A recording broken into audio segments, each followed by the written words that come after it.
Alright kids, I promised that I'd make a video about the Unit 4 homework, but the last couple questions of the review are the same as the Unit 4 homework, so I'm not going to do that. So, here's some of the answers for number 1, for the first page. Number 1 is G, 2 is F, that's pretty self-explanatory. 3, T, zigzag line, pretty simple. 4, B, alkaline metals. 5, R, halogens. 6, C, they have an octet of electrons. Those are the halogens, or the noble gases. An example of a metalloid is going to be silicone. 8 is going to be U, which is nuclear pull. 9 is shielding electrons, so that would be D, or shielding effect.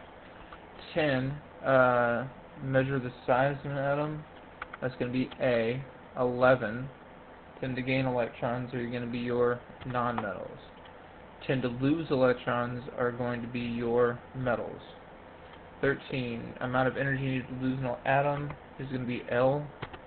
That's the ionization energy. And to pull an electron out of another atom is M, electronegativity.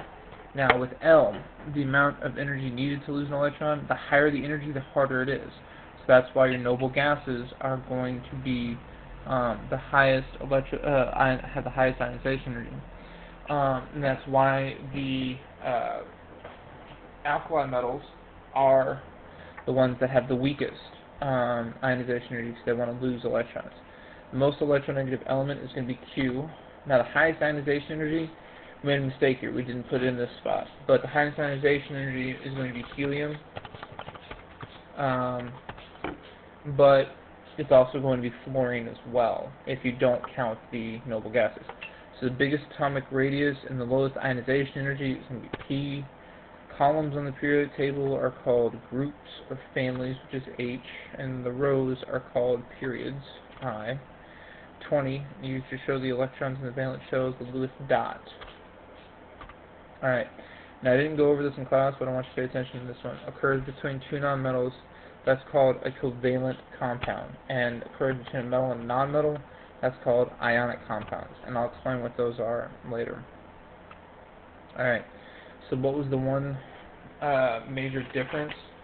Moseley arranged the periodic table by atomic number, while Mendeleev arranged it by atomic mass. Alright, give the nicknames for the following groups: alkali metals,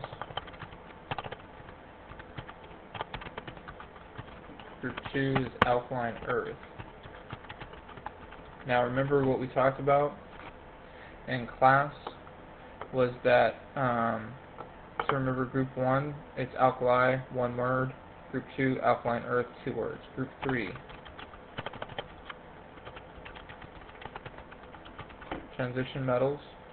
Group 17 are the halogens, and then group 18 are the noble gases. So here's 4 factors. We talked about these in class again. Nuclear pull, electron repulsion, shielding, Z effective. You already have those on your notes, so it's not that big of a deal. I don't need to go over it. Alright, when discussing the periodic trends, it is imperative the logistical reasoning for such trends be mentioned. Again, we discussed how many factors? It was 4. Alright, that helped to cause the trends we see. The first trend was nuclear pull, which had a symbol of Z. For this trend related the pull the nucleus has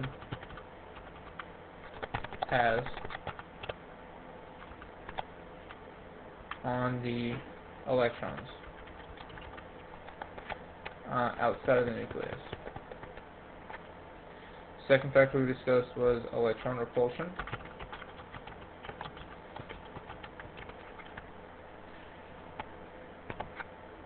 This repulsion occurs because every single electron has a negative charge.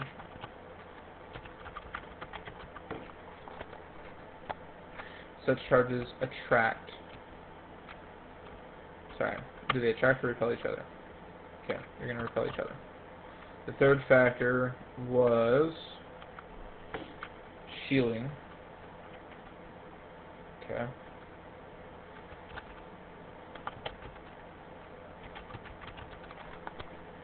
Effect that occurs when inner electrons attract the positive forces of the nucleus more, so that the outer electrons.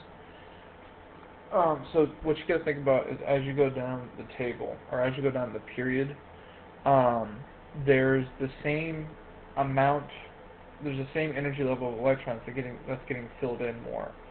So they get less of a nuclear pull as you go down the period. So that's the reason why the ones closer to iodine and halogens are less reactive. And then the effective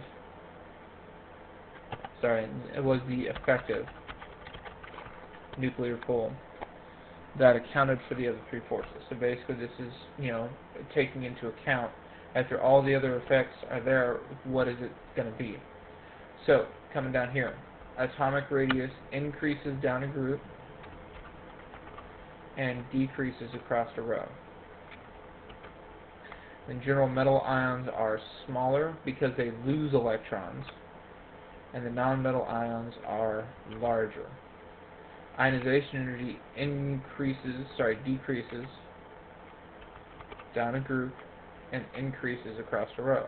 And the reason for this is that the nuclear pull is getting stronger, as well as the shielding electrons. They're staying there. Alright, electronegativity decreases down a group and increases across a row. In general, the two most reactive elements are francium and fluorine. Let's see if I spelled that right. Looks like I did. Why do elements in the same group generally have the same reactivity? Because the number of valence electrons are the same. Alright, draw the Lewis dot structures. I'm trying to think. Okay. Draw the Lewis dot structures. So magnesium has 2 valence electrons. Oxygen has 6. So we start at the top, go all the way around. Boom, 6. Phosphorus, 5. 1, 2, 3, 4, 5. Copper, 1, 2. Neon. This has a full octet, so that means all of them are filled. So 8. I know it looks a little sloppy. Chlorine, 7. Okay, sulfur, 6. 2, 3, 4, 5, 6. Nitrogen, 1, 2, 3, 4, 5. And cesium, 1. That's it. Okay, now the physical properties of ionic compounds: they're brittle, high melting point, and high electronegativity difference.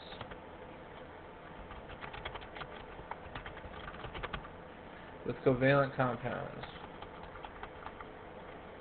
Alright, so with covalent compounds, what happens is that they are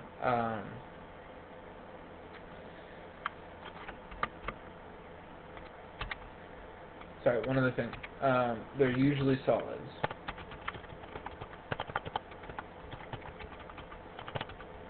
Now, with covalent compounds, they're usually liquids or gases. Okay. They have low melting points.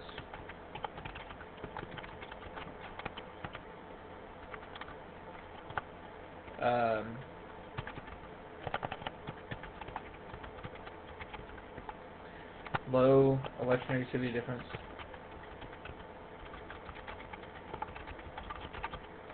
Sometimes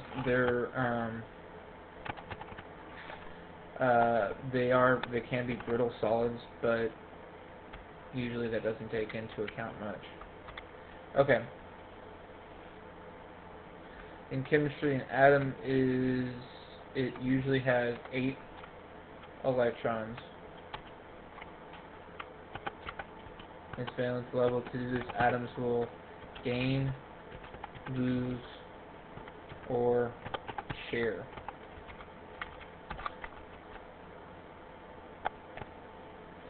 Electrons in bonding situations. Alright, I'm going to cut this video